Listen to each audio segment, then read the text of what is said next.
اکٹھے کرنے کی کوئی ترتیب بتائیں، میں کافی سالوں سے کوشش کر رہا ہوں مگر پیسہ نہیں آ مالدار نہیں ہو رہا۔ آپ پہلے سیونگ کرتے ہیں، 1 سال کا مال بیک اپ کرنا کیسا ہے؟ پیسہ کمانے کے طریقے ان لوگوں سے پوچھو جو پیسہ کما رہے ہیں، سمجھتے ہو؟ ہم تو نہیں کما رہے، سیدھی سی بات ہے۔ جو تھوڑا بہت تجربوں کے بعد یعنی کمانے کا مطلب کوشش نہیں کر رہے کمانے کی، ہمیں تو بغیر کوشش کے ہی مل رہا ہے، کیونکہ اب تجربے پہلے میں کر چکا ہوں، انویسٹمنٹ کے ڈبو چکا ہوں، پھر مجھے تعلقات کی بیس پہ ایسے ایماندار تاجر مل گئے کہ ان کے ساتھ جب انویسٹمنٹ کیا تو وہ ایمانداری کی بیس پہ انہوں نے مجھے نفع دینا شروع کیا۔ تو یہ ہر ایک کو یہ فیسلٹی ملتی نہیں ہے، سمجھتے ہو کہ نہیں سمجھتے؟ تو ایماندار لوگوں کا ملنا بڑا مشکل ہے۔ اب جب انسان کے تعلقات بہت بڑھتے ہیں تو پھر ایماندار لوگ اس کو لاکھوں میں 2-4 مل جاتے ہیں۔ اب آپ کو تو لاکھوں ملیں گے نہیں تو 2-4 کہاں سے ملیں گے اس میں؟ تو یہ جو ہے نا پیسہ کمانے کا، ان لوگوں سے پوچھو جو پیسہ کمانے کے طریقے جانتے ہیں۔ میری تو زندگی پیسے کو لات مارنے میں گزری ہے، نہیں کمانے میں گزری ہے۔ لوگ یہ سن کے حیران ہوتے ہیں مولوی صاحب باتیں کیسی کر رہے ہیں، اور یہ کوئی خوشی کی بات نہیں ہے کہ لات مارنے میں گزری، بیوقوفی کی ہے میں نے، لیکن کی ہے یہ کاروبار میں نے کیا تو جان کر اس کو ٹھپ کرنے کی کوشش کی۔ یعنی میرے پاس کسٹمر جب آتا تھا نا، 2007-8 کی بات کر رہا ہوں، میرا شہد کا بزنس تھا، گھر میں شہد کا اسٹاک پڑا ہوا ہوتا تھا، یہاں بندہ آ کے کہتا تھا جی کہ 1 کلو آپ بیری کا شہد، یہ کیش اماؤنٹ دے رہا ہوں آپ لے آئیں جا کے۔ میں کہتا اوپر کون جائے یار، سیڑھیاں چڑھ کے جانا پڑے گا، لے کر آنا پڑے گا۔ تو میں کہتا تھا ایسا کریں آپ کل آ جائیں، کائنڈلی آپ کب آ جائیں؟ وجہ اس کی یہ تھی کہ مجھے یہ تھا کہ ناشتہ میں نے کر لیا، دوپہر کھانا میں نے کھا لیا، رات کا کھانا پڑا ہوا ہے، مدرسے سے اتنی تنخواہ مل رہی ہے کہ میرا راشن پانی 2 گھروں کا ہو جاتا ہے، مہینے کے بعد کچھ نہیں بچتا تو تنخواہ آ جاتی ہے۔ تو اور اگر جامعہ سے تنخواہ نہیں ملے، بعض دفعہ وہاں بھی حالات ایسے چلتے رہتے ہیں 2-2 مہینے، تو دکان والے سے اتنے تعلقات ہیں وہ کریڈٹ پہ دے دیتا ہے، جب 2 مہینے بعد تنخواہ ملے گی تو 2 مہینے کے اکٹھے پیسے نمٹا دیں گے اس کو۔ تو ایسے ہمارا حساب کتاب چل رہا تھا۔ تو مجھے یہ تھا کہ یار میری خواہش کیا ہے، گھر ذاتی گھر پراپرٹی تو میری خواہش نہیں ہے، ایک گھر مسجد نے دیا ہوا ہے، ایک جامعہ تو رشید مجھے اس کا رینٹ دیتا ہے، میں جامعہ میں ٹیچر ہوں، تو گھر کا رینٹ، وہ 2 بیویاں تھی میری اس وقت، تو ایک کا رینٹ جامعہ دے رہا ہے، گیس بجلی کا بل، اور ایک گھر مجھے مسجد میں امامت ہے، تنخواہ تھوڑی ہے لیکن مجھے یہ سہولت ہے، انہوں نے گھر دیا ہوا ہے، مجھے کیا ضرورت ہے پیسہ، میری جو اپنی کھوپڑی تھی وہ یہ تھی۔ تو گھر میں آٹا، دال، گوشت، انڈا جو ضرورت ہوتی ہے، ہر روزانہ گوشت نہیں بنتا تھا، ہفتے میں 1-8 دفعہ گوشت بن جاتا ہے، بہت ہفتے میں۔ کیٹو ٹوپی ڈرامہ چھوڑ دو، کیٹو ڈائٹ یہ غریبوں کے کام نہیں ہے۔ غریب آدمی سب کچھ کھا کے بھی ٹھیک رہتا ہے، اور امیر آدمی روزانہ انٹرنیٹ پہ سرچ کر رہا ہوتا ہے کیا کھانا ہے، پھر بھی مر جاتا ہے بہت جلدی۔ تو ظاہر ہم اپنی کیٹو بھی کھائیں گے تو اپنی حیثیت کے حساب سے کھائیں گے نا۔ تو ہفتے میں 1 دن ہمارے گوشت بنتا تھا، اور 1 دن کڑی بنتی تھی، دال چاول 1 دن، وہ ہمارا سیٹ اپ چل رہا تھا۔ صبح مجھے پراٹھے، میں نہیں چھوڑ سکتا تو انڈے پراٹھے مجھے ہو جاتے تھے۔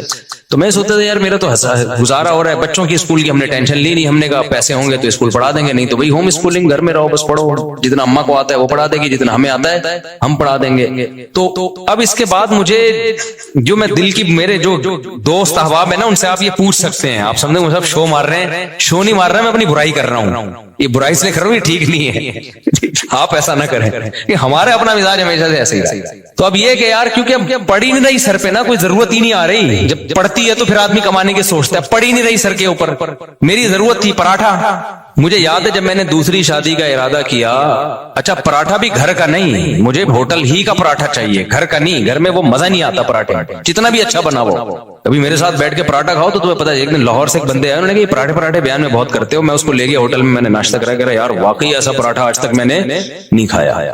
تو وہ بڑے پیٹ کے لیے بہت نقصان دہ ہوتے ہیں، لیکن یہ ذہن میں رکھیے گا، وہ سفید آٹے کے پراٹھے ہوتے ہیں، مزہ بہت ہے۔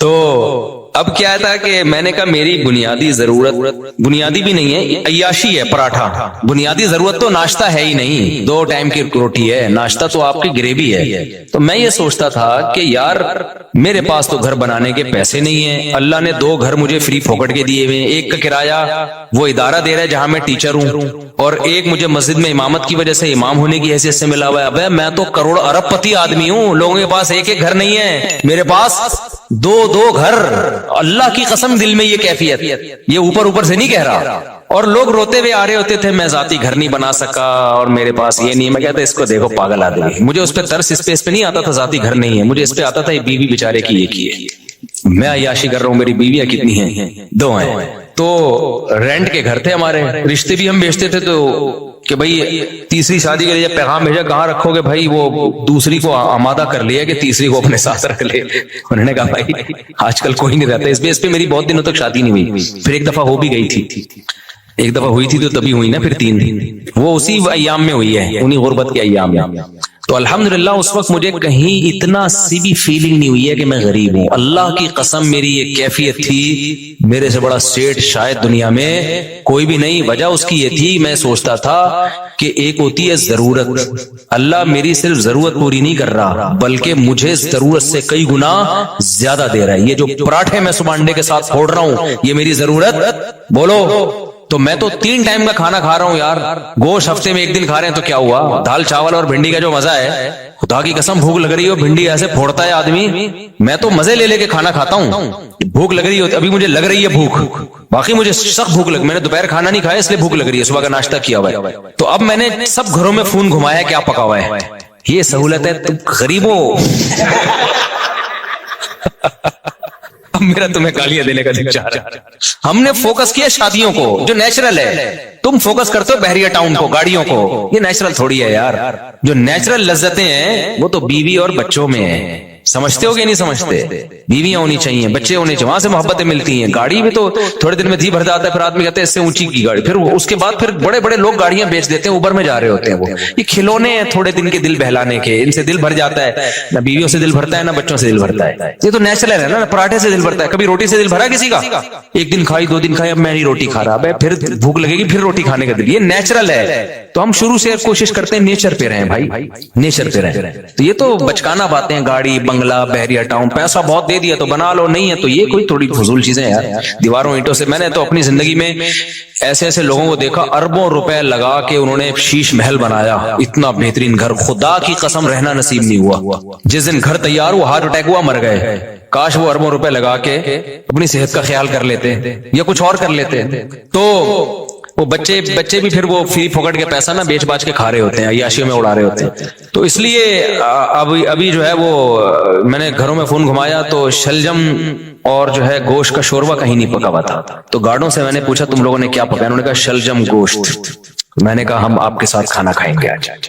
شلجم گوشت شوربے والا تازہ، سب مزہ آتا ہے یار. بڑے گوشت میں نا شلجم ڈال دو، سبزی ڈال کے پکاؤ، بڑا مزہ. تو اتنی خدا کی قسم یہ لذیذ نعمتیں اللہ. بھوک لگ رہی ہو، اچار ہو، دال چاول ہو، کڑی پتے والی، آپ کو لگ نہیں رہی نا، اس لیے آپ کو مزہ نہیں آ رہا. ابھی سموسے کھا کے بیٹھے ہوگے آپ چائے کے ساتھ. جس کو بھوک لگ رہی ہو نا اس کو میری باتوں کو وہ انجوائے کرے گا. مجھے چونکہ لگ رہی ہے، باتوں میں مزہ آتا ہے. یہ نیچرل لذتیں ہیں جن کو یہ مل رہی ہیں، بس وہ عیاشیوں میں ہے بھائی. کیا کرنا ہے ایسی دولت کا؟ نہ کچھ کھا سکتا ہے نہ.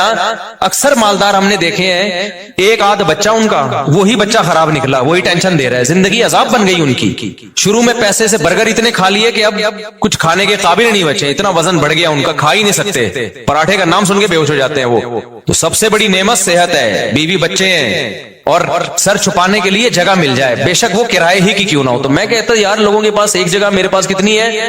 حالانکہ میرا ان میں سے ایک بھی نہیں. مسجد والے جب امامت سے نکالے تو گھر بھی گیا، کیا خیال ہے؟ تو اور ایک کا کرایہ جامع رشید دے رہا تھا، وہ بھی کرایہ دے رہا تھا. تو انہوں نے کہا لے لو، وہ بھی ایک مخصوص کرایہ تھا. تو مجھے لگا کہ یار میرے لیے اتنا بہت ہے. 2 کمروں کا گھر لیا ہوا تھا میں نے. ایک دفعہ ایک صاحب آئے ہمارے گھر، دیکھے 2 کمروں کا گھر ہے. انہوں نے کہا یار مفتی صاحب ممبر پہ باتیں اتنی بڑی بڑی، یہ گھر ہے ٹوٹل؟ میں نے کہا جتنی بڑی باتیں اس سے بڑا اللہ نے گھر دیا ہے ہمیں الحمدللہ. 2 کمرے، میری ضرورت اس سے پوری ہو رہی ہے. اس وقت میرے 16 بچے تھوڑی تھے، 2 بچے تھے تو 2 کمرے بہت ہیں، بہت ہے 2 کمرے رہ لیتے ہیں. ایک واش روم ہے، کچن ہے، تھوڑے بہت. بس ایک چیز کی مجھے ٹینشن تھی، دھوپ نہیں ہے اس میں، ہوا بھی تھی، دھوپ نہیں ہے. تو وہ ایک ٹینشن تھی. تو میں کہتا تھا یار اللہ نے ساری عیاشیاں دی ہوئی ہیں تو ایک تھوڑی سی اگر ٹینشن دے دی تو کیا ہے. دھوپ کا انتظام نہیں ہے، کیونکہ سن لائٹ میرے لیے میں نہیں بغیر دھوپ کے بغیر گزارا ہوتا. تو پھر وہ یہ بڑی ایک ٹینشن ہوتی ہے انسان کو. خیر، تو میں جب دوسری کی سوچ رہا تھا نا، تو میں ناشتے نہیں مجھ سے چھوٹ رہے تھے ہوٹل کے جو خاص قسم کا پراٹھا. تو مجھے یاد ہے میں نے اپنے دوست کے ساتھ پلاننگ کی، یار میں دوسری شادی کر رہا ہوں، میرا خرچہ بڑھے گا، مجھے یہ ہوٹل کا پراٹھا چھوڑنا پڑے گا. آپ اندازہ لگا رہے ہو غربت کا. لیکن میں غریب نہ اس وقت سمجھتا تھا نہ اب، اور حقیقت ہے ہم کہاں سے غریب ہیں بھائی. میں نے کہا یار یہ مجھے قربانی دینی پڑے گی، کیونکہ اب میرے خرچے ڈبل ہو جائیں گے. تو مجھے اب یہاں سے کیا کرنا ہے؟ یہ عیاشی جو ہے نا، عیاشی پٹھان ہوٹل کے جا کے پراٹھے پھوڑ، یہ عیاشی مجھے چھوڑنی پڑے گی. لیکن اللہ کی قدرت ایسی ہوئی کہ وہ بھی نہیں چھوڑنی پڑی. آپ جیسے جیسے شادی کرتے ہیں, بچے ہوتے ہیں, آپ کی سورس آف انکم بڑھتی چلی جاتی ہے, کم نہیں ہوتی ہے, تو کم ہوتی نہیں ہے کسی قیمت. اب میری سورس آف انکم پھر کہاں سے, آسمان سے پیسے برسنا شروع ہوئے. میرے ساتھ ایسے ایسے معاملات ہوئے ہیں کہ میں تو بتا رہا ہوں نا, کاروبار شروع کیا تو یہ بزنس ہو رہا تھا میرا, میں بیٹھا ہوا ہوں, جی شہد چاہیے, ابے اوپر کون جائے گا شہد لینے, کیوں, میری ضرورتیں پوری ہو رہی ہیں, مجھے لگ رہا ہے یہ بزنس کیا ہے, غریبی ہے. اگلے دن آ رہے ہیں انکل بھائی اب تو لے آؤ, پھر اگلے دن گیا میں شہد لایا, چلو یار لے لو بھائی. اس طرح سے ہمارا شہد بک رہا ہے, اس سے جو پروفٹ ہو رہا ہے وہ بھی اتنا ہونا شروع ہو گیا, لیکن اتنا نہیں ہوا کہ کسی کے بزنس میں جو باقاعدہ. تو مجھے پھر اب تو چونکہ میرے مالی حالات اور اچھے ہو گئے الحمدللہ, تو پھر مجھے لگا کہ یار اچھا, پھر میں نے نکاح جب رجسٹریشن, میں نکاح فری میں پڑھاتا تھا, پیسے نہیں لیتا تھا, مجھے عجیب سا لگتا تھا نکاح پڑھا رہے آدمی پیسے لے رہا ہے اس سے. لیکن کیا ہوا, 4-6 دفعہ مجھے اندازہ ہوا کہ بھائی یہ نکاح کا نکاح نامہ بیٹھ کے فل کرتے رہو, نادرا سے وہ لوگ بھی پیسے مانگتے ہیں, نادرا سے رجسٹریشن کرواؤ, اس کی اچھا خاصا ٹینشن والا کام ہے. یا تو میں پابندی لگا دوں, میں کسی کا نکاح نہیں پڑھاؤں گا, یا مجھے کوئی بندہ رکھنا پڑے گا. پھر میں نے بندہ رکھا کیونکہ میرے پاس بہت زیادہ لوگ آ رہے تھے نکاح پڑھوانے کے لیے. اچھا, اس کام کے لیے مجھے نکاح رجسٹرار بننا تھا. لوگوں نے کہا مفتی صاحب آپ نکاح رجسٹرار بن جاؤ, اس میں بڑے پیسے آئیں گے. میں نے کہا 1 سال تک مجھے یہ توفیق ہی نہیں مل رہی کہ میں جاؤں آفس کہ مجھے سرٹیفکیٹ دے دو قاضی کی نکاح رجسٹرار کا. ہلا ہی نہیں جا رہا کیونکہ ضرورت نہیں ہے نا, پراٹھے چل رہے تھے اسی حساب سے, تو میں کیوں جاؤں. پھر میں نے کیا کیا, ایک قاضی نے مجھے, ایک نکاح رجسٹرار نے کہا یار آپ میرا فارم لے کے پڑھا آپ دیا کرو, فیس لے کے مجھے دے دیا کرو آپ میں رجسٹر کر. تو میں نے ایسا کرنا شروع کیا, 6 مہینے میں نے ایسے کیا. ایک نکاح رجسٹرار آئے, انہوں نے کہا میرے پاس پورا سیٹ اپ ہے, پڑھا آپ دیا کرو, ڈاکومنٹیشن میں کر دوں گا, پیسے کس کو دے دیا کرو. تو میں نے پیسے لینا شروع کر دیا, ان کو دینا شروع. اس کی تو محنت ہو رہی تھی نا بیچارے کی, نکاح بھرنا بھی ہے اس نے. ایک دن کیا ہوا, جو یونین کونسل میں ہوتے ہیں نا جو نکاح رجسٹریشن وقت کا سرٹیفکیٹ دیتے ہیں, وہ خود میرے پاس چل کے آ گیا. اس نے کہا مفتی صاحب آپ کے نام سے, آپ کے سائن سے اتنے نکاح ہو رہے ہیں, تو آپ خود نکاح رجسٹرار کیوں نہیں بن جاتے. میں نے کہا یار مجھے یہ وہاں چل کے جاتے ہوئے بہت ٹینشن ہو رہی ہے کہ کیونکہ مجھے جس چیز کی ضرورت نہ ہونا مجھ سے وہ کام ہوتا نہیں ہے, تو اب میری ضرورتیں پوری ہو رہی ہیں. انہوں نے کہا آپ ادھر ان کو اتنے پیسے دے رہے ہو, خود رکھ لو, وہ کچھ اپنا رکھ لو, کچھ اپنے اسسٹنٹ کو دے دو کچھ. تو میں نے پھر یہ کیا کہ میں نے کہا بھائی میرے پاس ٹائم نہیں ہے. وہ خود گھر پہ آ کے سارا کام کیا, سرٹیفکیٹ پکڑا کے چلا گیا نکاح رجسٹرار. میں نے کہا اسٹیمپ تیرا باپ لگائے گا اس پہ, میرے پاس تو ٹائم نہیں ہے. اس نے ٹھپے لگے ہوئے نا پہلے سے, آپ پر اعتماد ہے, آپ مس یوز نہیں کرو گے. پھر میں نے ایک اسسٹنٹ رکھا, میں نے کہا نکاح کے ساری ڈاکومنٹیشن تیرے ذمہ ہے, تو میں فیس لے رہا ہوں ان کو دینے کے لیے, پھر ظاہر ہے مجھے بھی بچتی ہے. تم اب اتنا بھی استغنا ٹھیک نہیں ہے نا, اتنا بھی شو مارنا ٹھیک نہیں ہے کہ جب کچھ ہو ہی نہیں رہا تو پھر جو رسک آ رہا ہے تو آنے دو. پھر ہم نے اس کی فیس رکھ دی, ہم نے کہا ٹھیک ہے بھائی اتنا تیرا, اتنا ٹائم تو لگ رہا ہے نا. تو یہاں جا کے پھر یہ وہ اتنے نکاح آنے شروع ہو گئے کہ انڈے پراٹھوں سے ہم تھوڑا آگے وقت, ہم نے کہا فری پھوڑ کا آ رہا ہے بھائی. اچھا خیر, پھر بھی اتنی فیس نہیں ہے جتنی لوگ لے رہے ہیں. میں اپنے نام کی فیس لینا چاہوں نا, جو اللہ نے ٹوٹی پھوٹی ہم جیسے نالائقوں کو شہرت دے دی, تو اس اسٹیج پہ پہنچنے کے بعد قاضی کی فیس 1.5 لاکھ 2 لاکھ ہوتی ہے. ہماری فیس اس سال 10,000 ہوئی ہے, سمجھ رہے ہو. اور اس میں بھی لوگوں کو کہا ہوا ہے کہ کوئی بھی ایک دفعہ کہہ دے کہ میرے پاس نہیں ہے تو دوبارہ اس سے پوچھنے کی ضرورت نہیں. یہ نہیں اس سے کہ تو آئی فون لے کے کیسے گھوم رہا ہے جب تو کم بخت 10,000 نہیں دے سکتا, یہ تیرے پاس یہ موبائل کہاں سے, یہ نہیں. اس کو میں نے اسسٹنٹ کو بتایا جو ایک دفعہ کہہ دینا کہ نہیں دے سکتا, دوبارہ پوچھنے کی ضرورت بولو نہیں, فری میں پڑھائیں گے. تو فری میں بہت سارے نکاح پڑھاتا ہوں, اور تعلق والوں سے تو کوئی ایک روپیہ بھی نہیں ہوتا, بلکہ اسسٹنٹ کو اپنی جیب سے دے رہا ہوتا ہوں کہ یار تیری محنت تو لگ رہی, نادرا میں تو خرچہ ہو رہا ہے نا, مجھ سے لے لینا پیسے. سمجھ میں نہیں آ رہی میرا خیال ہے بات. تو ہم نے تو پوری زندگی کوشش کی ہے نالائقی میں پیسے کو لات مارنے کی. یہ شادیاں بچوں ہی کی برکت ہے جو اللہ کھلائے. اللہ نے مجھے زندہ رکھا ہوا اب تک اس لیے تاکہ 15 سال پہلے جو میرے ساتھ دوست تھے نا جو کہتے تھے تم شادیاں کر رہے ہو, پیسہ ہے نہیں تمہارے پاس, بھوک سے مرو گے, تو اللہ نے مجھے اب تک زندہ اس لیے رکھا ہوا ہے یہ بتانے کے لیے کہ ان کو بتا دینا کہ اس بچوں کی سپیڈ بھی کم نہیں ہوئی ہے, شادیوں کی سپیڈ میں بھی کوئی کمی نہیں آئی ہے, اور اللہ کیسے کھلا رہا ہے کیسے پلا رہا ہے. ایک اہل حدیث دوست نے میرے 2010 یا 11 میں مجھ سے ملنے کے لیے آئے تھے, اتنی بڑی داڑھی ان کی, لال نا کلر, وہ مہندی لگائی ہوئی انہوں نے. میری 4 شادیوں والی کتاب پڑھی انہوں نے. ابھی میرا کل ان سے فون پہ, پرسوں ان سے فون پہ بات ہوئی ہے, اس لیے میں یہ واقعہ سنا رہا ہوں. وہ آئے, کہتے ہیں آپ نے کیا کتاب لکھی ہے مفتی صاحب. اچھا, انہوں نے میرے حالات دیکھے, میری پٹ پٹی, انہوں نے مجھے اپنے گھر میں دعوت کی. انہوں نے کہا یار میں نے ایسی کتاب آج تک نہیں پڑھی. بڑے متاثر تھے. یہ وہی ہے جن کو تبلیغ میں نہیں میں نے بتایا تھا کہ وہ سارے فرقوں میں دھکے کھا کے آخر میں گئے تبلیغ میں, وہ یہ وہی ہیں, بروہی ہیں, بروہی. تو بلوچستان سے ان کا تعلق ہے. انہوں نے میری گھر میں دعوت کی, میں اپنی پٹپٹی پہ گیا. اچھا اس وقت بھی ہمارا ہم پٹپٹی کو سمجھ رہے تھے لینڈ کروزر ہے ہماری, غربت کا تو اس وقت بھی احساس نہیں تھا, کیونکہ بھائی لوگوں کے پاس یہ بھی نہیں ہوتی یار.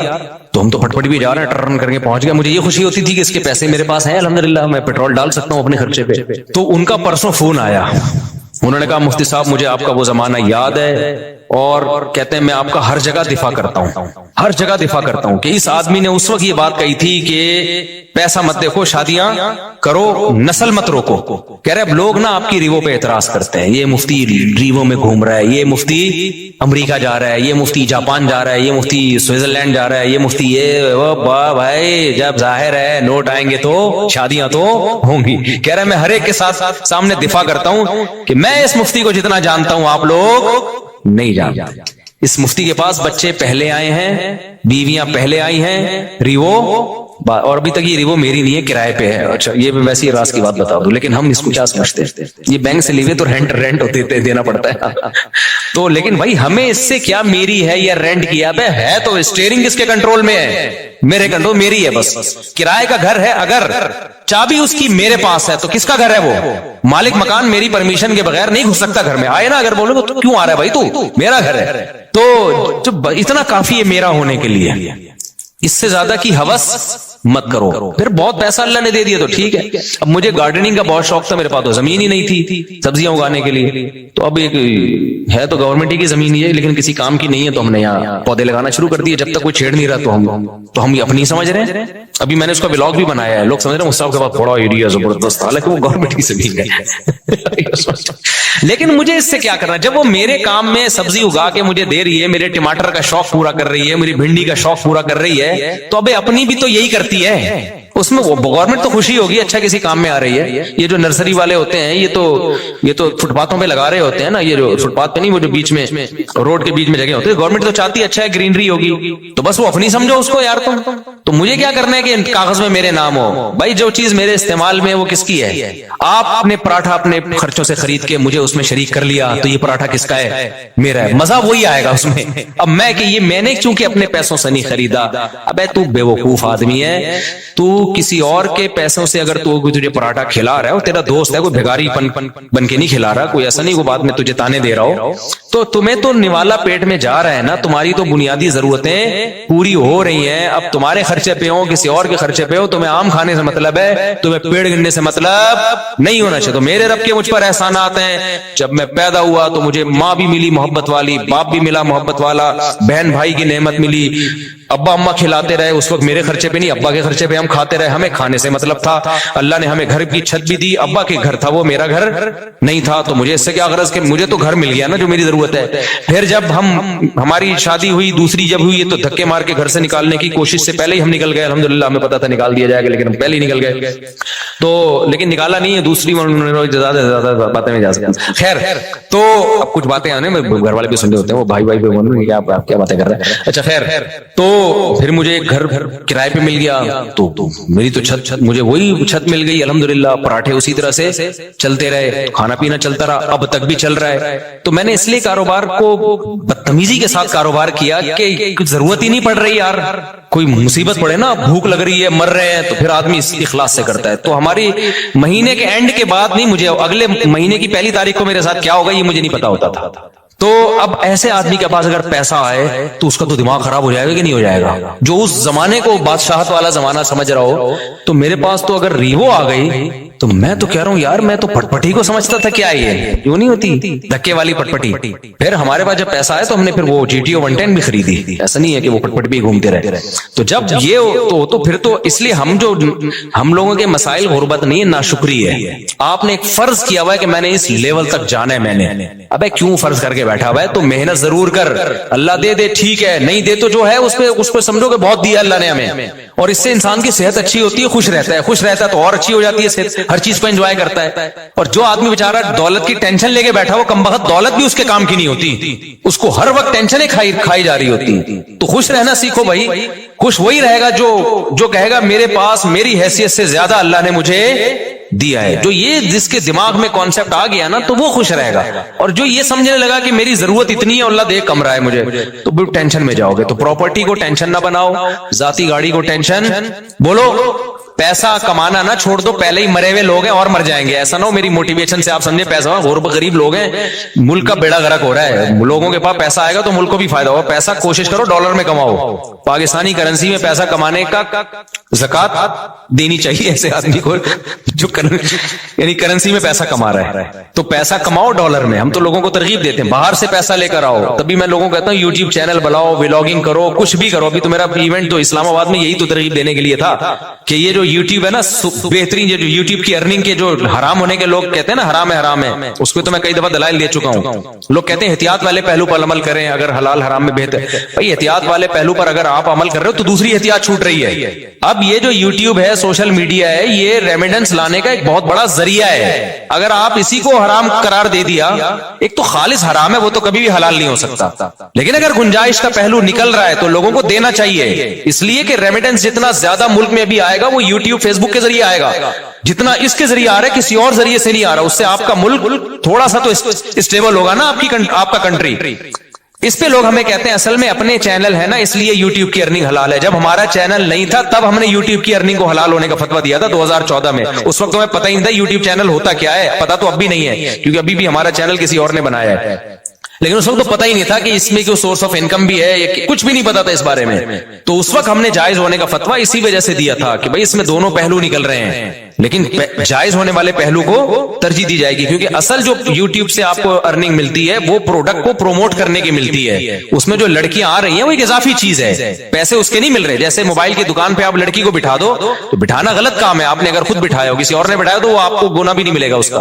تو یوٹیوب ہمارے مشورے سے تھوڑی لا رہا ہوتا ہے وہ اشتہار میں لڑکیوں کو. تو آپ نے اگر موبائل کی دکان پہ لڑکی بٹھا دی ہے تو لڑکی بٹھانا غلط عمل ہے, لیکن اس سے آپ کی ارننگ تھوڑی حرام ہو جائے گی کیونکہ لڑکی دیکھنے کے پیسے تھوڑی لوگ دے رہے ہیں نا. آپ کو نہیں آ رہی سمجھ میں؟ ابے دیکھو آج کل لوگ کیا بڑی بڑی غیر اخلاقی حرکت کر رہے ہیں کہ ان کی دکان چل نہیں رہی ہوتی تو کسی حسینہ کو لا کے بٹھا دیتے ہیں موبائل شاپ پہ. آپ کو پتا ہے قوم ٹھرکی ہے, شادیاں والیاں تو کرتی نہیں ہے, تو کہیں سے بھی ان کو اسمیل آ جائے نا کسی لڑکی کی تو وہاں پہنچ جاتے ہیں. وہاں بیٹھو داڑھی مونچھوں والا عجیب سا بغلیں بال بڑے ہوئے اس کو وہ بیٹھا ہوا ہے وہاں پہ, اور ایک میں کوئی حسینہ بیٹھی ہوئی ہے موبائل بیچ رہی ہے. تو کراؤڈ کدھر, ٹھرکیوں کا کراؤڈ کدھر جاتا ہے؟ کہتے ہیں چلو موبائل ملا نہ ملا اس بہانے کسی انٹی سے بات کا موقع مل جائے گا, تو وہاں چلے جاتے ہیں. موبائل بھی اس بہانے بک جاتا ہے. تو یہ غیر اخلاقی حرکت ہے نا. لیکن کوئی مفتی یہ نہیں کہے گا کہ وہ جو موبائل فروخت ہوا ہے اس کی ارننگ حرام ہو گئی ہے, اس لیے کہ ارننگ اس لڑکی سے بات چیت یا بد نظری کی نہیں ہے. اس کو جو پیسے مل رہے ہیں وہ اس موبائل کے عوض میں پیسے مل رہے ہیں. تو یہ عمل غلط ہے کہ آپ لوگوں کو غلط طریقے سے کھینچ کے لا رہے ہو, لیکن اس سے ارننگ حرام نہیں ہوگی. اور یہ بھی عمل جب غلط ہے جب آپ نے کیا ہو. تو یوٹیوب پہ جو مونیٹائزیشن کے بعد آپ کو پیسے ملتے ہیں وہ کمپنیوں کی پروڈکٹ کو پروموٹ کرنے کے پیسے ملتے ہیں. وہ پروموٹ کرنے کے لیے لڑکیوں کو بھی بیچ میں گھسیڑ دیتے ہیں وہ. تو یہ غلط کر رہے ہیں, لیکن یہ آپ غلط نہیں کر رہے. یہ کون غلط کر رہا ہے؟ یہ گوگل غلط کر رہا ہے. تو گوگل ہمارے پاس ہوتا تو ہم نہیں کرنے دیتے اس کو. تو یہ آپ کے اختیار میں تھوڑی ہے. اس کی مثال ہے آپ نے کرائے پہ کسی کو دکان دے دی موبائل بیچنے کے لیے. آپ نے کہا بھائی مجھے اتنا رینٹ چاہیے, اس نے لڑکی لے جا کے بٹھا دی. لوگ کہیں گے آپ کی دکان میں لڑکیاں بیٹھی ہوئی, آپ کہیں گے بھائی یہ میرے اختیار میں نہیں ہے, یہ میں نے کسی کو رینٹ پہ دی بھی ہے, اور میں نے شراب کی دکان نہیں کھولی, اس پہ شراب بیچنے کی اجازت نہیں ہے. اب وہ بیٹھا ہے, یہ اس کو سمجھاؤ, تبلیغ میں سیر روزہ لگواؤ اس کا تاکہ وہ یہ کام نہ کرے. تو یہاں بھی ایسا ہی ہو رہا ہے. اس لیے مفتی کا کام ہوتا ہے, جو مفتیان کرام ہوتے ہیں ہر پہلو سے فتویٰ دو. ہمارے پاس 2013-14 میں یہ یوٹیوب کی مونیٹائزیشن کے سوالات آئے تھے. اس وقت علماء کا پینل بیٹھا تھا پوری ڈیٹیل کے. اس وقت ہمارا کوئی چینل نہیں تھا, نہ ہمارا ارادہ تھا, اور 2-3 سال کے بعد بھی لوگوں نے بتایا کہ چینل آپ مونیٹائز کر لیں. میں نے کہا چھوڑو یار, ہمیں کیا پیسہ کمانا ہے یوٹیوب, وہی ہمارے تو پراٹھے پورے ہو رہے ہیں. تو پھر بھی نہیں کیا ہم نے مونیٹائز. لوگ کما رہے تھے, ہم نے کمانے دیا ان کو. اس کے بعد پھر یہ جو ایڈمن ہے ہمارے یو ایس اے میں احمد طالب, انہوں نے 18 میں چینل بنایا, انہوں نے خود یہ مونیٹائزیشن کی ہے. مجھے تو مونیٹائزیشن کا لفظ ہی کئی دنوں کے بعد جا کے یاد ہوا تھا کہ یہ کیا ہوتا ہے. پھر پیسہ بھی انہی کے پاس جاتا ہے. انہوں نے کہا ہم نے ملازم وہ لوگ رکھنے, امپلائیز رکھنے چینل کو گرو کرنے کے لیے.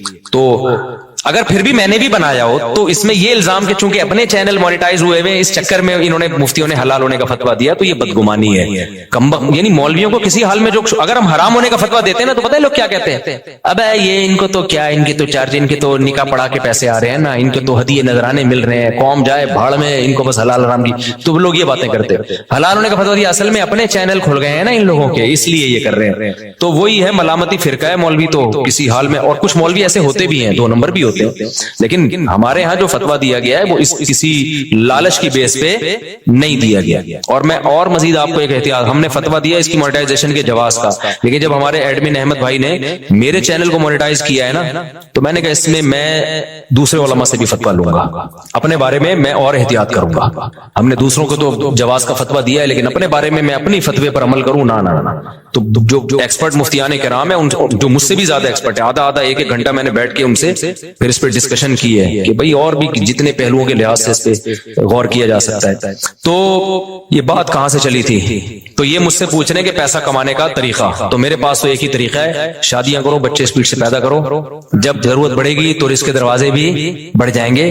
لیکن ایسا ہے نہیں, بچے بھی اسپیڈ سے پیدا کرو, رزق کمانے کی کوشش بھی کرو. آپشنل ہمارے ساتھ ایسا ہو گیا کہ ہم نے رزق کو لات ماری پھر بھی رزق آ گیا, لیکن اللہ کا قانون یہ نہیں ہے. قانون اللہ کا یہ ہے کہ آپ کو شادی بھی کرنی ہے اور کمانے کی فکر بھی. میرے ساتھ شاید اس لیے بھی ہو گیا ہو کہ ہم تو دین کی خدمت کے لیے میں نے وقف کیا اپنے آپ کو کہ یار ہم ساری زندگی دین کی خدمت کریں گے, تو شاید اللہ کی کوئی رحمت ہو گئی ہو کہ چلو یار ایک بندہ دین کی خدمت میں لگا ہوا ہے اور عبرت کا نشان نہ بن جائے کہیں 4 شادیوں کے بعد سارا فلسفہ ہی دفن ہو جائے شاید. اور یہ بھی ڈھیل بھی ہو سکتی ہے اللہ کی طرف سے, استدراج بھی, کہ اللہ تعالیٰ میرے کسی عمل سے ناخوش ہوں, اللہ بچائے ایسی بات سے.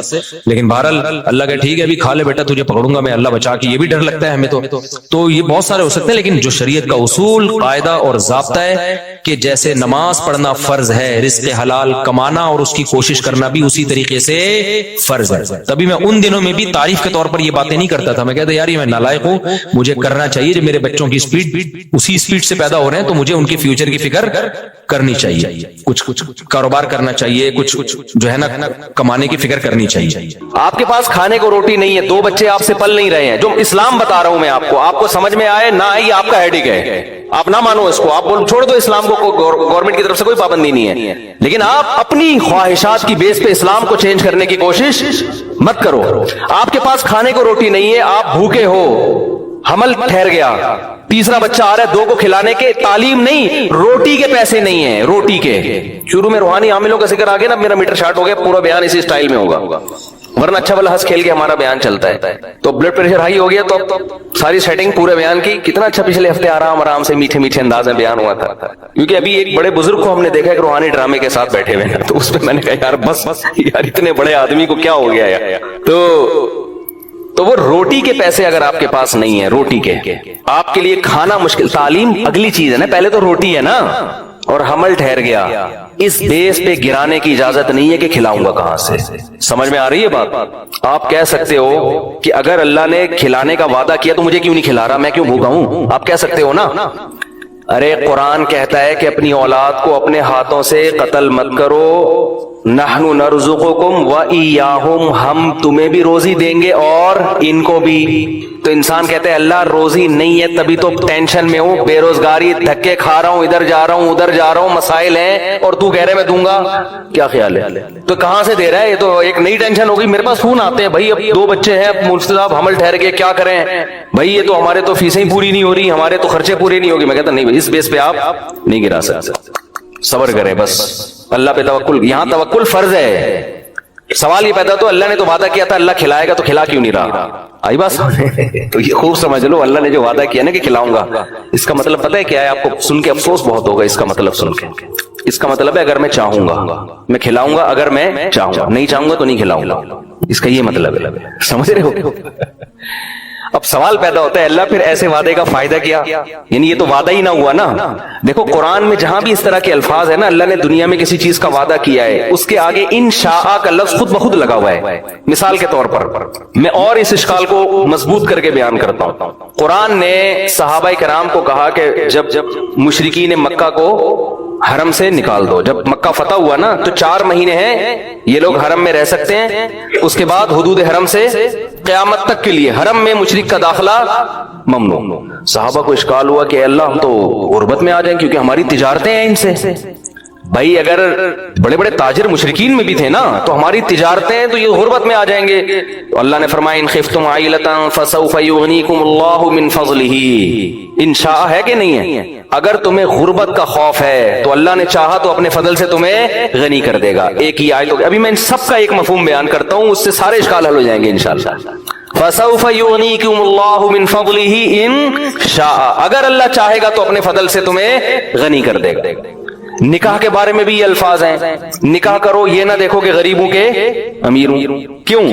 اللہ کہتے ہیں ان یکونوا فقراء یغنیہم اللہ من فضلہ، نکاح کر لو فقیر ہو گئے تو اللہ اپنے فضل سے غنی کر دے گا۔ سوال پیدا ہوتا ہے، بعض تو ہم نے دیکھے ہیں کنوارے تھے تو پیسے والے تھے، شادی ہوتے ہی بعض ایسے، اگرچہ اکثریت ایسی نہیں ہے، اکثریت کے تو روزی میں اضافہ ہوتا ہے، لیکن بعض ایسے واقعات ہیں ادھر شادی ہوئی ادھر دیوالیہ نکل گیا، بیگم ہی چور تھی معاذ اللہ، وہ ساری جائیدادیں کھا گئی۔ بعض دفعہ تو یہ بھی ہوتا ہے نا، ارے بعض دفعہ ایسے ہوتا ہے آپ نے شادی کی، میرا بیان سن کے کہ یار اس سے مال میں کیا ہوگا، برکت ہوگی، اضافہ ہوگا، شادی کی بیگم صاحبہ کوئی خدا نخواستہ کوئی چور خاندان سے ان کا تعلق، ایسے لوگ ہیں ہمارے علم میں، پورا زیور کھا گئی، سونا کھا گئی جو مہر میں دیا تھا، اور بھی چیک سائن کروا کے پوری جائیدادیں کھا کے آپ روڈ پہ گٹر کے ڈھکن پہ بیٹھے ہوئے اور 4 شادیوں کے فضائل بیان کر رہے ہیں۔ ایسے واقعات بھی ہوتے ہیں۔ تو ظاہر ہے آپ کو خیال ہوگا کہ یار اگر اللہ نے تو وعدہ کیا ہے کہ میں نکاح پہ غنی کر دیتا ہوں، تو یہ غنی تو نہیں ہو رہا ہے۔ ایسے واقعات ہیں، بچہ پیدا ہوا پہلے ایک کا خرچہ نہیں تھا اور مسائل کھڑے ہو گئے، ایسے واقعات ہوئے ہیں، سمجھ میں نہیں آ رہی میرا خیال ہے۔ اسی طرح قرآن کہتا ہے وَمَا مِن دَابَّةٍ إِلَّا عَلَى اللَّهِ رِزْقُهَا، زمین پہ کوئی چوپایا ایسا نہیں ہے جس کا رزق اللہ کے ذمے نہ ہو، لیکن ہم دیکھتے ہیں جانور بھوک سے مرتے ہیں، سمجھتے ہو جانور بھی بھوک سے مرتے ہیں، ایسے جانور ہیں، انسانوں کی خطاؤں سے بھی مرتے ہیں۔ تو خوب سمجھ لیں قرآن میں جہاں بھی اس قسم کے وعدے ہیں اس کا مطلب ہے اگر میں چاہوں گا۔ اب سوال پیدا ہوتا ہے کہ اگر اللہ کے چاہنے سے یہ تو پھر وعدہ تو وعدہ نہ رہا نا۔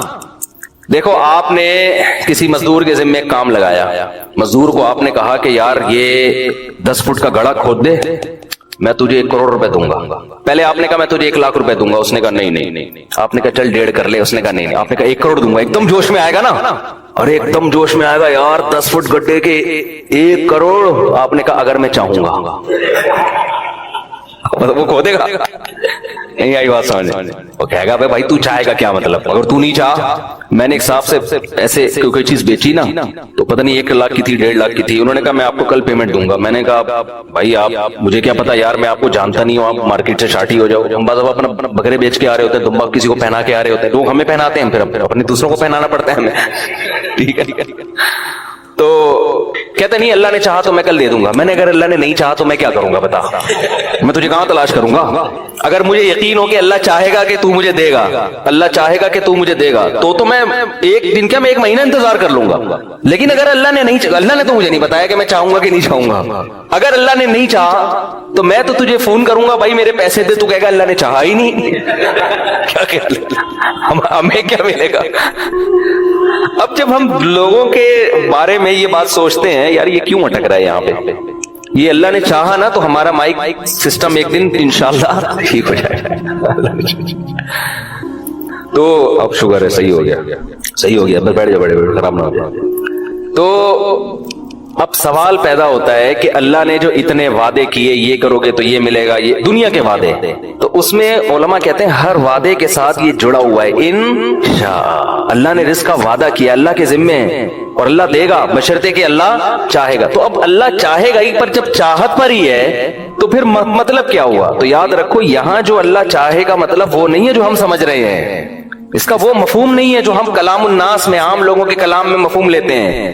علماء کہتے ہیں جہاں بھی قرآن میں آتا ہے نا، قرآن میں آیا کہ مشرکین کو حدود حرم سے نکال دو، غربت کا خوف ہے تو اللہ چاہے گا تو غربت دور کر دے گا، تو یہاں اصل میں یہ سمجھایا جاتا ہے نکاح کرو، فقر کا خوف ہے تو اللہ چاہے گا تو فقر دور کر دے گا۔ یہاں اصل میں یہ فلسفہ سمجھایا جا رہا ہے کہ غنا اور غربت اس کا نکاح سے تعلق نہیں ہے، اس کا اللہ کی چاہت سے تعلق ہے۔ اگر نکاح اس خوف سے نہیں کیا کہ میرے پاس پیسے جمع ہو جائیں گے تو اللہ چاہے گا تو ہوں گے، نہیں چاہے گا تو نہیں ہوں گے، تو اللہ کی چاہت حاصل کرنے کے لیے وہ کام کرنا جو اللہ کی مرضی کے خلاف ہو، تو اس میں اللہ کہاں چاہے گا؟ اور اگر چاہے گا تو تمہارے نقصان کے لیے چاہے گا۔ پھر وہ سمجھ میں آ رہی ہے بات کہ نہیں آ رہی؟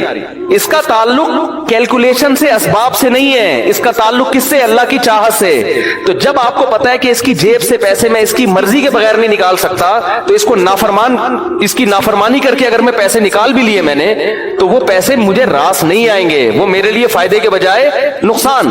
اور اگر اس کو خوش کر لیا اور یہ پیسے مجھے نہیں دے رہا، مجھے پتا ہے یہ غیرت مند آدمی ہے، احسان فراموش نہیں ہے، اس کا مطلب نہ دینے میں میرا ہی فائدہ ہے، یہ مجھے کسی اور طرح سے آزما رہا ہے. سمجھ میں نہیں آ رہی بات؟ میرا خیال ہے اس کی مثال ایسے جیسے گناہ. دیکھو رشوت لینے میں پیسے ملتے ہیں زیادہ، حرام کاری میں پیسے زیادہ ملتے ہیں کہ نہیں ملتے؟ حلال میں اکثر پیسے کم ملتے ہیں انسان کو. لیکن جب آپ نے ناجائز کر کے پیسہ کمایا اور اللہ نے دیا آپ کو، تو یہ یوں سمجھ لیں کہ یہ وہ مٹھائی ہے جس کے اندر زہر کی گولی رکھ کے آپ کو کھلایا جا رہا ہے. یہ اللہ خوش ہو کے نہیں دے رہا، تو اس میں خیر کی توقع آپ نہ رکھیں. اور آپ نے حلال پہ قناعت کر لی اور بالفرض رزق نہیں مل رہا، تو یہ وہ زہر ہے جو دیکھنے میں زہر لگ رہا ہے لیکن یہ اینٹی بایوٹک ہے، یہ آپ کی اصلاح کے لیے، آپ کو فائدہ پہنچانے کے لیے، اس میں خیر ہے. یہ کڑوی گولی آپ کے فائدے کے لیے ہے، اور وہ میٹھا لڈو اس کے دشمن اگر مٹھائی کھلا رہا ہے تو وہ مٹھائی میں خیر نہیں ہو سکتی. دوست اگر آپ کو کریلے کا جوس بھی پلا رہا ہے تو آپ کی شوگر لیول کو کنٹرول کرنے کے لیے پلا رہا ہے.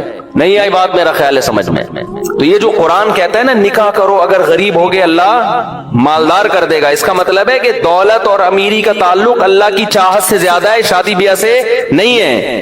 تو اگر تم نکاح نہیں کرو گے، عین ممکن ہے اللہ اس سے بھی زیادہ غریب کر دے، اس سے بھی زیادہ غریب. اور نکاح کرنے کے بعد بھی اگر غریب کر رہا ہے تو چاہتا تو اللہ تو امیر کرنا تھا، کیونکہ اللہ نے وعدہ امیری کا کیا ہے. لیکن اگر غریب کر رہا ہے، اس میں کوئی مصلحت ہے، وہ مصلحت تمہیں بنانا، تمہارے گناہوں کو معاف کرنا، تم میں توکل پیدا کرنا اور ناکامی کے نقشوں میں کامیابی پیدا کرنا ہے. دیکھو اس کی سادہ سی مثال میں آپ کو بتاؤں، قرآن میں اس کی بہت مثالیں اس فلسفے کو سمجھانے، کیونکہ ایمان سے اس کا تعلق ہے. جب ایمان نہیں ہے تو یہ چیزیں سمجھ میں نہیں آئیں گی. اس کی بہت آسان مثال، موسیٰ علیہ السلام کے بارے میں قرآن کہتا ہے کہ فرعون کے محل میں رہ کر بھی انہوں نے اللہ کی اطاعت کی، اللہ کی نافرمانی بولو نہیں کی نا نافرمانی. اگر موسیٰ علیہ السلام فرعون کی بات مان کے چلتے تو فرعون کے محل میں بڑا زبردست ٹھکانہ ملتا آپ کو. کیا خیال ہے؟ عزت ملتی، شہرت ملتی، سب کچھ. لیکن قرآن کہہ رہا ہے فلما بلغ اشدہ واستوى آتیناہ حکما وعلما وکذالک نجزی المحسنین. جوانی کی دہلیز پر قدم رکھا، ہم نے علم اور حکمت سے نوازا. ہم نیک لوگوں کو ایسے ہی علم اور حکمت دیتے ہیں، پیسے نہیں ملے. کیا مل رہا ہے؟ علم اور حکمت. تو نیکی کے صلے میں علم اور حکمت مل رہی ہے. اب آپ دیکھیں کام بظاہر سارے الٹے ہونا شروع. ایک تو فرعون کو پتا چل گیا کہ یہ بنی اسرائیل کے ہیں، وہ ویسے ہی ہوشیار ہو گیا ان سے. فرعون ہوشیار ہو گیا کہ نہیں ہو گیا؟ یار یہ تو بنی اسرائیل کا بچہ میں نے پالا ہے، یہ تو میرے دشمن قوم کا ہے. اب ہونا یہ چاہیے تھا موسیٰ علیہ السلام سے کوئی ایسا کام نہ ہوتا جس سے فرعون کی دشمنی میں کمی کے بجائے اضافہ ہو. ایسا ہی ہونا چاہیے نا. لیکن کام سارے الٹے ہو رہے ہیں. موسیٰ علیہ السلام نے مکہ مارا فرعونی قوم کے آدمی کو لڑائی چھڑوانے کے لیے. قطعاً ارادہ نہیں تھا، دنیا میں ایسا ہوتا بھی نہیں ہے کوئی مکے سے ہی مر جائے، ایسا ہوتا بھی نہیں ہے. مکہ مارا اور بندے کا انا للہ ہو گیا. اب بتاؤ کوئی وہاں ہوتا وہ کہتا یار یہ کیا مسئلہ ہے یار.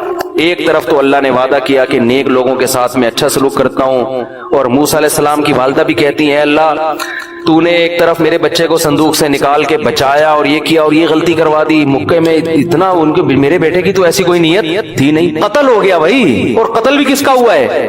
فرعون کے بندے کا قتل ہوا ہے. بچنے کا کوئی چانسز نہیں ہے. پہلے ہی چھپتے پھر رہے ہیں. چلو بات چھپ گئی. دوپہر کے وقت غفلت کا وقت تھا، سارے قیلولہ کیا کرتے تھے اس زمانے میں. قرآن کہہ رہا ہے کسی کو پتا نہیں چلا. اور بنی اسرائیلی وہ مخبری نہیں کرے گا کیونکہ وہ موسیٰ علیہ السلام ان کے قوم کے تھے، اس کو پتا تھا بھائی انہوں نے جان کر نہیں کیا، میں اپنے بندے کو بچاؤں گا. وہ بھی چپ. موسیٰ علیہ السلام بھی آرام سے سکون سے ٹھیک ہے بھائی ختم ہو گیا قصہ، بس ایک بندے کی لاش ملی ہے، پتہ ہی نہیں چل رہا کس نے کیا ہے. اگلے دن موسیٰ علیہ السلام کی نیت اپنے بندے کو پکڑنے کی. دوبارہ دیکھا نا وہی بنی اسرائیلی کسی دوسرے فرعونی سے جھگڑ رہا ہے. اب موسیٰ علیہ السلام کا ارادہ ملامت کی موسیٰ علیہ السلام نے اپنے بندے کو کہ تیرا کام ہی پھڈے بازی ہے کل اس سے لڑ رہا تھا آج تو موسیٰ علیہ السلام کا ایسا کوئی ارادہ نہیں بندہ پکڑے اور اللہ سے دعائیں بھی پوری رات مانگی ہوں گی اللہ مجھے اس مصیبت سے بچا لے. تو اللہ جواب میں کیا کہے گا؟ اللہ کہتا ہے جو دعا مانگتا ہے میں اس کی دعا قبول کرتا ہوں. کیا خیال ہے؟ تو اللہ نے موسیٰ علیہ السلام سے وعدہ کیا ہوگا آپ کو اس کی مصیبت سے میں کیا کروں گا؟ بچاؤں گا. لیکن ان شئت اگر میں چاہوں گا, نہیں چاہوں گا تو اس سے بڑی مصیبت میں ڈالوں گا. لیکن اس مصیبت میں ڈالنا آپ کو بنانے کے لیے ہوگا, آپ کو برباد کرنے کے لیے نہیں ہوگا. یہ سب چیزیں چھپی ہوئی ہیں یہاں پہ, نظر نہیں آ رہی ہیں. لیکن حضرت موسیٰ کا ایمان ہے, وہ سمجھ رہے جو ہو رہا ہے اللہ کی طرف سے صحیح ہو رہا ہے بس. تو موسیٰ علیہ السلام نے جب اپنے قوم کے آدمی کو ڈانٹا کہ تو روزانہ پڈے کرتا ہے اور قریب گئے اس کو لڑائی چھڑوانے کے لیے, تو اپنی قوم کا آدمی گھبرا گیا, وہ ڈر گیا کہ کل اس کو تھپڑ مارا ہے, آج کس کو ماریں گے؟ مجھے ماریں گے. تو فوراً نالائق چیخ گیا کہ اے موسیٰ تو چاہتا ہے مجھے قتل کر جیسے تو نے کل بندہ مارا ہے. بات فوراً کیا ہو گئی؟ پھیل گئی. اب بتاؤ یہ حالات سدھر رہے ہیں بگڑ رہے ہیں؟ بگڑ رہے ہیں نا حالات, الٹی کہانی چل رہی ہے. اور پھر بالآخر مخبری ہو گئی. پھر موسیٰ علیہ السلام نے اللہ سے بڑی دعائیں مانگی ہوں گی. شکر ہے کوئی تعویذ والے کے پاس نہیں گئے, کوئی روحانی علاج والے کے پاس نہیں گئے. یار میرے تو سارے کام الٹے ہی ہو رہے ہیں, سارے کام ہی الٹے ہو رہے ہیں میرے. پہلا کام کہاں سے الٹا ہونا شروع ہوا؟ صندوق میں حضرت موسیٰ کی ماں نے اللہ کے حکم سے اپنے بیٹے کو ڈالا فرعون سے بچانے کے لیے, نہ کہ فرعون کے پاس پہنچانے کے لیے. پہلا کام الٹا یہاں سے شروع ہوا کہ وہ صندوق کھولا ہی فرعون نے. ہے بھائی اے اللہ تو کہہ رہا تھا میں تیرے بچے کو بچاؤں گا, اس سے اچھا تو میں بچا لیتی. ہے بھائی اس سے اچھا تو میں لے کے بھاگ جاتی کہیں. تو نے کہا اس کو صندوق میں ڈال دو, دریا کے حوالے کر دو. ولا تخافی ولا تحزنی انا رادوہ الیک وجاعلوہ من المرسلین, ہم اس کو تیری گود میں پہنچا کے چھوڑیں گے اور ہم اس کو پیغمبر بنا کے چھوڑیں گے. یہ جاعلوہ کا مطلب بنائیں گے نہیں, بنا کے چھوڑیں گے, یہ الفاظ ہیں. لیکن کیسے بنائیں گے؟ جیسے ہم چاہیں گے. آپ کے حساب سے نہیں بنیں گے یہ پیغمبر. آپ کا ماں کی تو یہ خواہش ہے یہ جائیں اور اگلے اسٹیشن سے واپس میری گود میں آ جائیں دوبارہ, ٹھیک ہے نا.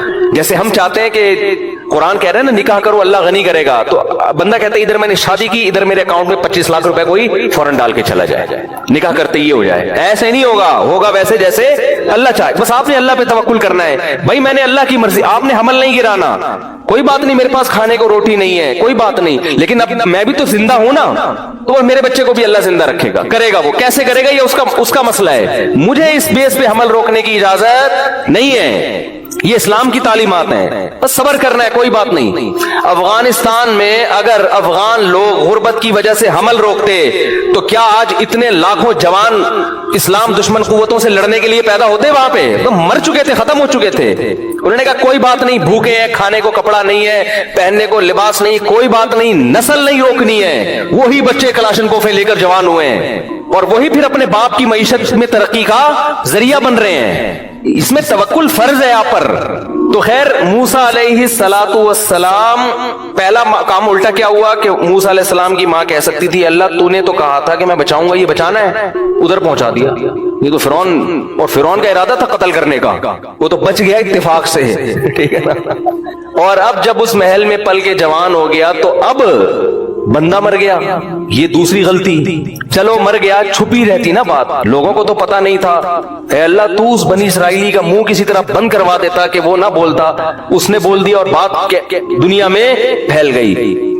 یہ تیسرا کام الٹا ہو رہا ہے. حضرت موسیٰ کی ماں نے ایک دن بھی اللہ سے شکایت نہیں کی. کیوں بھائی؟ کامیاب اللہ کرے گا لیکن ہمارے طریقے سے نہیں. اللہ کا بھی ایک اخپل طریقہ ہے, سمجھ رہے ہو؟ اللہ اخپل طریقے سے چلے گا. اللہ آپ کے طریقے سے, آپ چاہتے ہو میرے حساب سے ہو, نہیں بھائی اللہ پہ توکل, اللہ پہ اعتماد, جیسے جیسے کہہ رہا ہے کرتے چلے جاؤ, اپنی ذمہ داریاں پوری کرو, باقی اللہ پہ اعتماد کرو.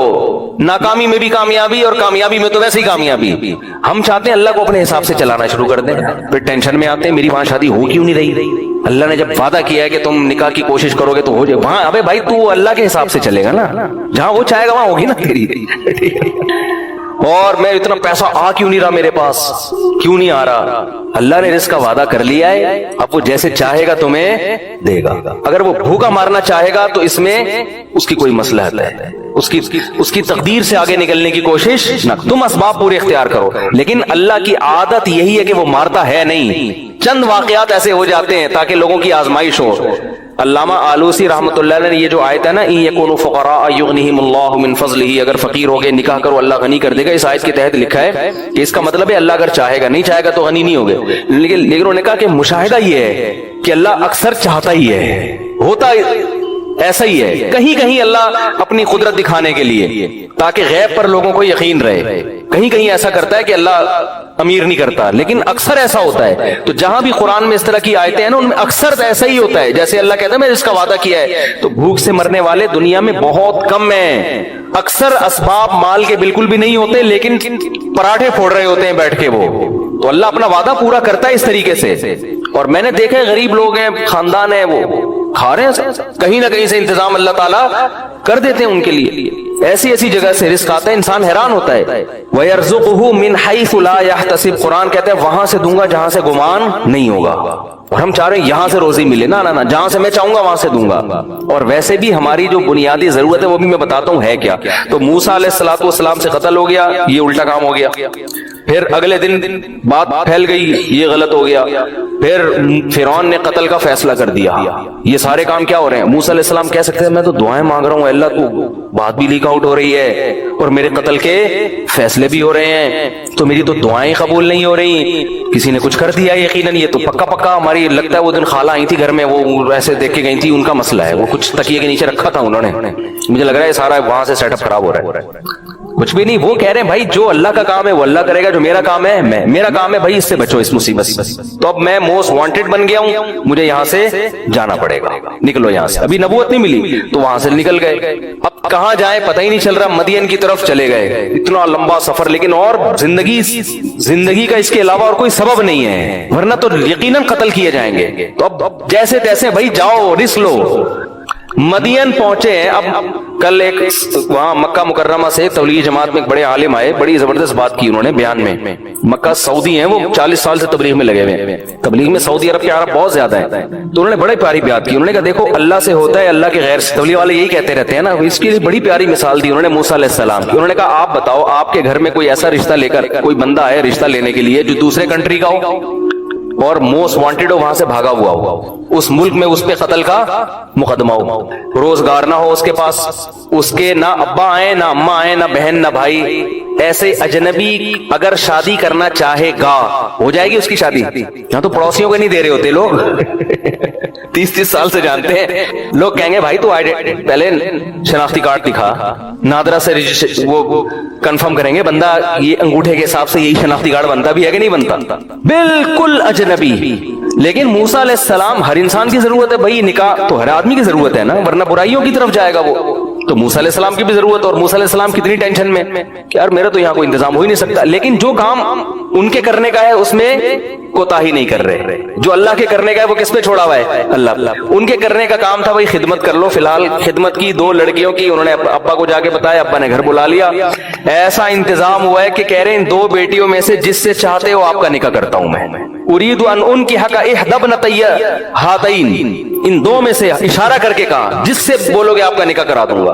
تو یہ صاف اس بات کی علامت ہے کہ اللہ کچھ کرنے میں گراؤنڈ ریئلٹی کا محتاج نہیں ہے، زمینی اسباب کا محتاج نہیں ہے. جہاں اللہ آرڈر دے رہا ہے تو وہاں آپ کو وہ کام کرنا پڑے گا. اس میں آپ یہ نہ دیکھو کہ 3 بچے ہیں تو چوتھا ہو گیا تو کہاں سے کھائے گا، تو 5واں ہو گیا. یہ اللہ کا حکم ہے بھائی، اللہ پہ توکل کرو. وہ چاہے گا آپ کے منہ سے نوالا چھین لے گا، ایک بھی بچہ نہیں ہوگا آپ کا. آپ کما رہے ہوگے، سڑکوں پہ سو رہے ہوگے. وہ نہیں چاہے گا تو آپ کے 25 بچے ہوں گے، سب کو کھلائے گا، وہ کباب پراٹھے کھلائے گا صبح شام. تو یہ چھوڑ دو اللہ پہ. آپ کے کرنے کا کام ہے دعا مانگنا، رزق تلاش کرنا، روزی تلاش کر. اس میں سستی نہ کرو. آپ سمجھ میں نہیں آ رہی بات تو بتا رہے. مولانا بھی ایسے لبرل بن رہے ہیں، عجیب عجیب سے مولوی مارکیٹ میں آ رہے ہیں. وہی ماحول سے متاثر ہو گئے. وہی بات جو گورا کر رہا ہے اور پورا خاندانی نظام تباہ کر دیا گورے نے یہ فضول باتیں کر کر کے. اللہ پہ اعتماد توکل تو بالکل مارکیٹ سے شارٹ ہو گیا ہے. اسی وجہ سے دلوں میں سکون کیا کر لیا اللہ نے، چھین لیا. اللہ کہتے ہیں تو اپنے دل کو میرے حوالے نہیں کرتا نا تو ان اسباب میں الجھاتا ہے. تو اب انہی سے مانگ پھر جا کے. تو سمجھتا ہے کاروبار سے ہی ملے گا تو اب تو کاروبار کے حوالے ہے.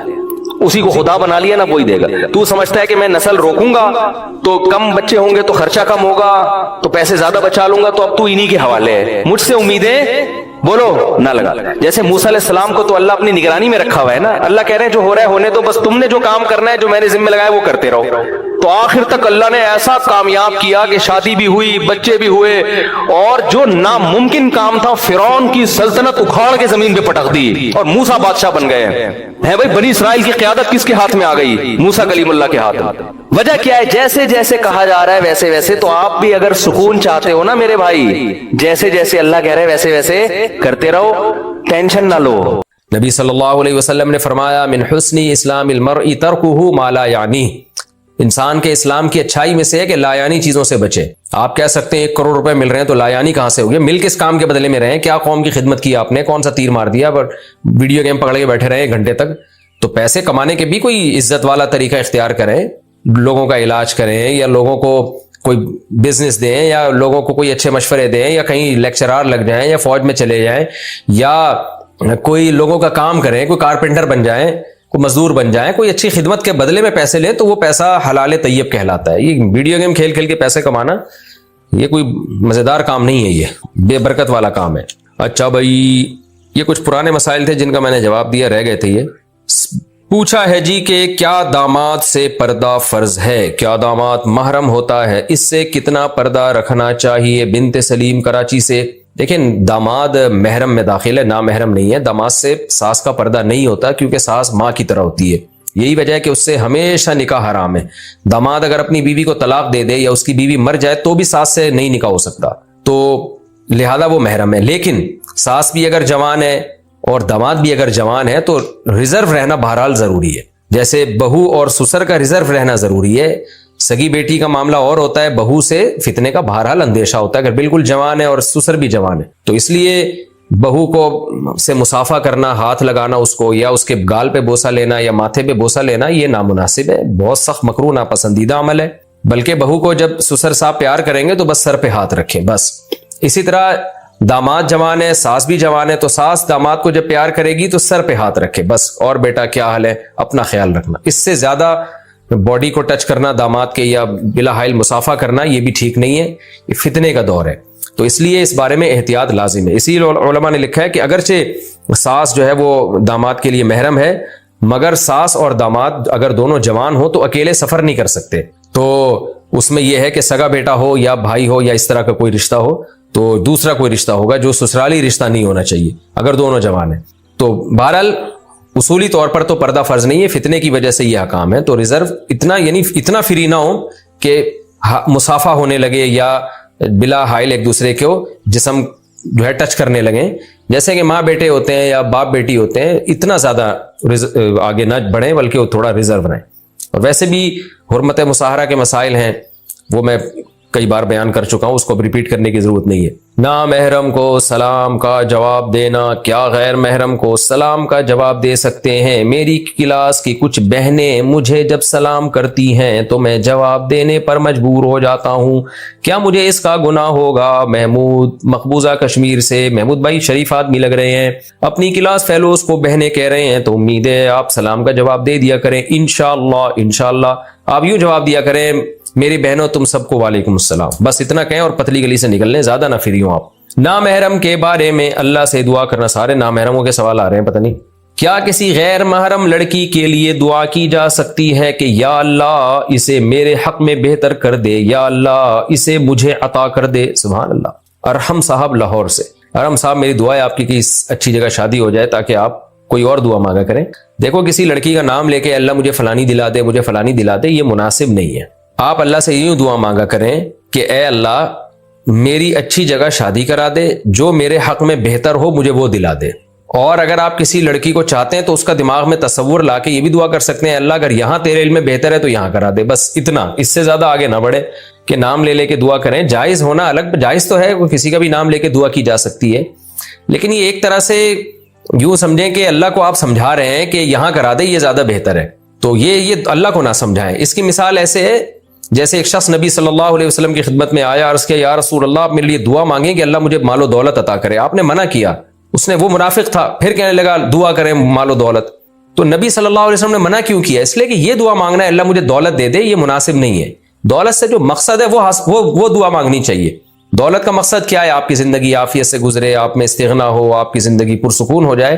تو اللہ سے یوں دعا مانگے, اللہ مجھے کشادہ رزق حلال دے دے, اے اللہ مجھے استغنا عطا فرما، میں کسی کے سامنے ہاتھ نہ پھیلاؤں، حلال کشادہ رزق برکت والا.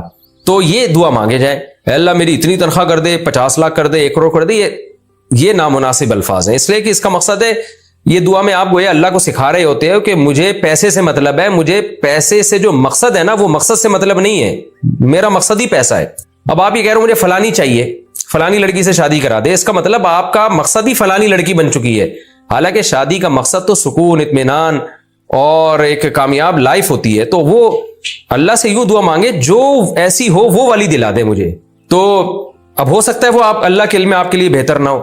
اچھا یہ جو 1.5 ہوشیاری ہو رہی ہے کہ اللہ اسی کو بنا بھی دے ایسا، تو یہ بھی 1.5 ہوشیاری ہے. بھائی آپ اللہ سے سیدھا سیدھا دعا کریں کہ اللہ مجھے نیک صالح بیوی عطا فرما جو میرے لیے بہتر ہو، مجھے اس سے محبت ہو، اس کو مجھ سے محبت ہو، ایسی عطا فرما دے. بس یہ دعا مانگا کریں.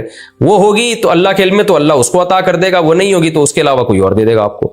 تو اس طرح سے نام لے کے دعائیں مانگنا اور یا اسپیسیفک اس طرح کی چیزیں مانگنا یہ نامناسب ہے. اس سے جو مقصد ہے وہ دعا مانگنی چاہیے کہ اس سے آپ کا مقصد کیا ہے. مقصد ہے سکون کی زندگی، تو سکون کی زندگی مانگیں اللہ تعالیٰ سے.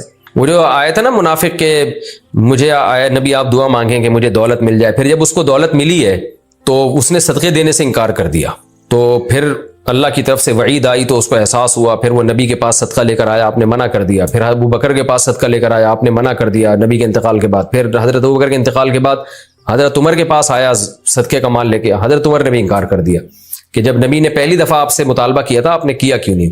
کیا مطلب؟ اس کو اللہ نے مال دیا اور آزمائش میں ناکام ہو گیا پھر وہ. تو اس لیے بھائی اللہ سے بس عافیت مانگا کرو. بیوی کی خالہ اور پھپھی محرم ہیں